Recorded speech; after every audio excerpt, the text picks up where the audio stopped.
Selamat malam pemirsa, hadir kembali saya Anita Safrina ke hadapan Anda dalam Adapa Berita dan malam ini saya akan membahas mengenai topik mengenai migas negara kita.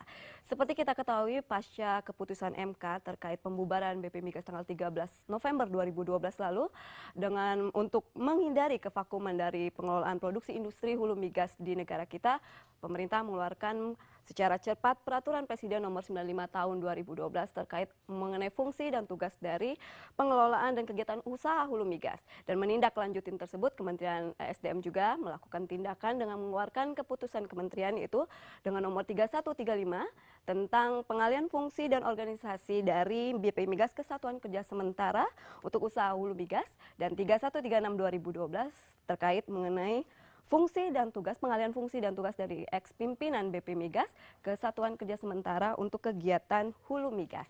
Nah, sementara kita ketahui bahwa BP Migas mempunyai peran penting dalam pengelolaan dari migas di Indonesia. Karena itu kita harus segera membentuk lembaga atau badan yang permanen. Nah, untuk membahasnya, malam ini kita telah hadir di studio kami, narasumber kami yaitu Profesor Dr. Insinyur Rudi Rubiandini, Wakil Menteri SDM. Selamat malam Pak. Selamat malam Mbak Anita. Juga ada Bapak Iwan Ratman MSc, Ketua Dewan Pembina Komunitas Migas Indonesia. Selamat malam Pak. Selamat malam Mbak. Juga ada Insinyur Milton Pakpahan MBA, anggota Komisi 7 DPR RI. Selamat malam Pak. Dan juga ada Pak Heri Wibiksana, Presiden EWI Limited atau praktisi migas juga ya Pak ya. Ya Pak, malam ini kita akan membahas mengenai mau dibawa kemana migas negara kita. Saya jadi ingat lagu nih Pak, mau dibawa kemana gitu kan ya. Cuma berbicara mengenai migas Pak, sebenarnya apa sih Pak yang terjadi di negara kita terkait industri migas ini sendiri? Mungkin bisa dari Pak Ruby.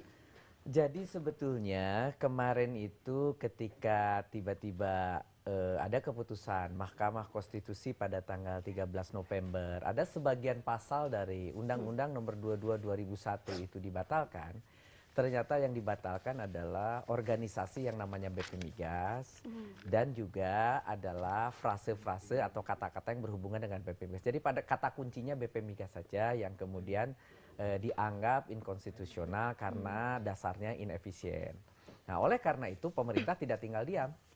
Pemerintah langsung melakukan action dalam waktu kurang dari 48 jam, keluar Perpres, keluar Kepmen, sehingga kepastian operasional dapat terselesaikan walaupun kenyataannya tidak serta-merta setelah hari kedua kita selesaikan urusan administrasi itu membuat semua selesai, operasional di lapangan sampai hari ini pun masih punya masalah.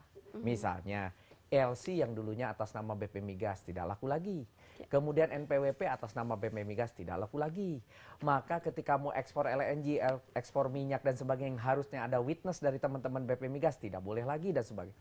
Yang lebih parah lagi sebetulnya yang akan memberikan efek laten adalah kepercayaan investor kepada negara kita migas. Juga termasuk Pak ya. Itu yang paling berbahaya karena itu efeknya tidak bisa selesai dalam waktu 1-2 hari.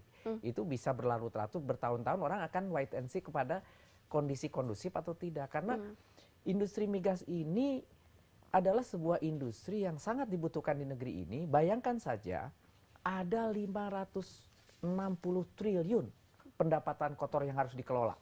Kemudian dari situ harus ada yang dilihat kira-kira 160 triliun investasi yang mengalir dari asing, bukan dari APBN, artinya dari investor. Ada kira-kira 350-360 triliun pendapatan negara bersih dari situ. Jadi kebutuhan sebuah institusi yang mengelola angka-angka sebesar itu, itulah yang dulu yang disebut BP Migas. Maka ketika serta-merta itu ada sebuah masalah, kita pemerintah dengan sigap melakukan action agar itu tidak mengganggu minimal di sisi operasi. Itu yang kita lakukan. Baik, jadi di situ juga terlihat fungsi dari penting dari ada hadirnya BP Migas itu sendiri ya. Nah, mungkin saya bisa ke Pak Milton terkait bahwa dengan pembubarannya BP Migas ini ada pasal yang dianggap tidak sesuai pelaksanaan yang terhadap kesejahteraan dan kemakmuran rakyat. Nah, Anda sendiri terkaitan dengan pasal ini melihatnya seperti apa, Pak?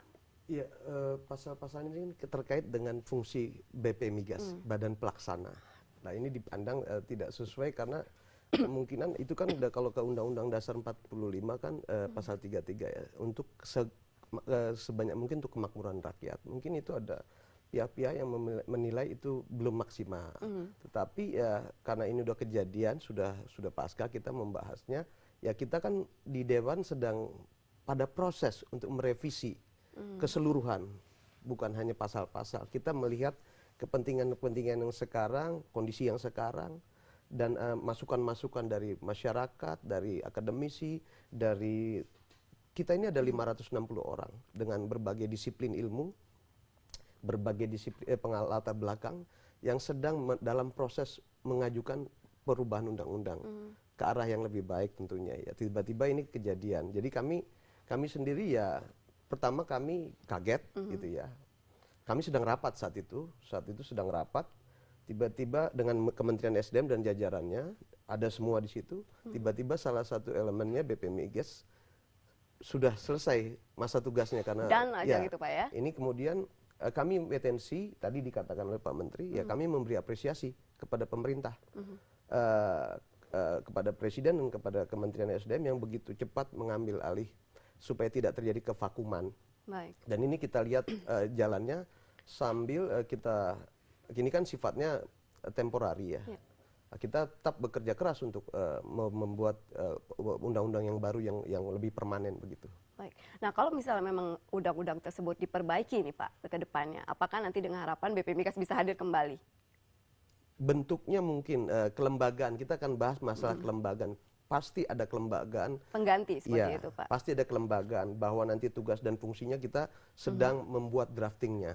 Baik. Kita sedang drafting dan ini akan terus disosialisasi ke masyarakat nanti, lalu diproses di Balek, baru sampai ke RUU, baru nanti kita bahas dengan pemerintah bersama. Baik. Gitu loh. Nah, mungkin dari Pak Iwan terkait dari apa yang disampaikan oleh Pak Milton sendiri bahwa sebenarnya mungkin ya Pak Rudi bahwa awalnya memang akan ada perbaikan dari isi undang-undang atau pasal yang dianggap tadi kurang baik seperti itu. Anda sendiri kalau dari komunitas migas Indonesia melihat apakah tidak ada kesempatan yang diberikan oleh dalam hal ini pemerintah yang diputuskan oleh MK terkait mengenai oke, BP Migas selesai tidak ada excuse satupun gitu.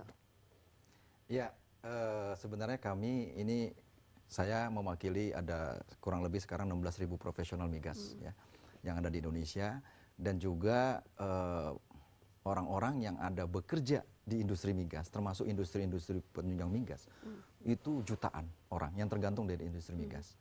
Jadi ketika Godam atau palu diketukkan di keputusan MK, ya kami sangat terkejut dan khawatir apa yang terjadi ini, begitu ya. Karena selama ini kami bekerja secara profesional bagaimana mencari minyak, bagaimana kemudian mengangkat minyak itu ke atas, dan kami bekerja untuk negara. Sebesar-besarnya penerimaan negara ini, kami bekerja untuk itu ya. Tetapi kok tiba-tiba begini, begitu ya. Kebetulan kami bukan dari hukum ya, bukan dari orang hukum ya. Banyak insinyur-insinyur ya yang bekerja dan itu nasional semua ya. Sehingga ketika melihat alasannya inefisiensi, pro asing, kemudian berpotensi penyalahgunaan kekuasaan dan lain-lain, kok nggak nyambung logika kita ya, logika kita tuh nggak nyambung. Tetapi dengan begitu kita tahu ya bahwa kekhawatiran-kekhawatiran ke depan ya, untungnya pemerintah telah mengambil tindakan cepat ya, melakukan menerbitkan Perpres, Kepmen ya, sehingga itu tidak terjadi chaos lah kasarannya. Tapi itu hanya sementara kan Pak? Ya, ini walaupun sementara ya, ibaratnya ya kita dikasih oksigen lah gitu, dikasih oksigen gitu. Nah ini sudah cukup menolong ya, walaupun kondisinya sementara. Baik. Cuma nanti ke depannya itu yang harus kita betul-betul dikawal betul ini, gitu ya, dikawal betul. Seperti sehingga, apa, seperti Pak ya? Ya, seperti apa? Karena kami ini bukan hanya mereka-mereka yang duduk sebagai hakim konstitusi yang bekerja untuk negara, kami real bekerja untuk negara sebesar-besarnya untuk pemasukan penerimaan negara di industri migas. Nah nanti di segmen berikutnya ini saya akan bertanya ke Pak Heri terkait dampak besarnya terhadap ditutupnya BP Migas kepada Pak Heri sendiri. Tapi kita setelah jeda Pak ya. Pemirsa kami masih akan kembali dalam Ada Apa Berita setelah jeda berikut.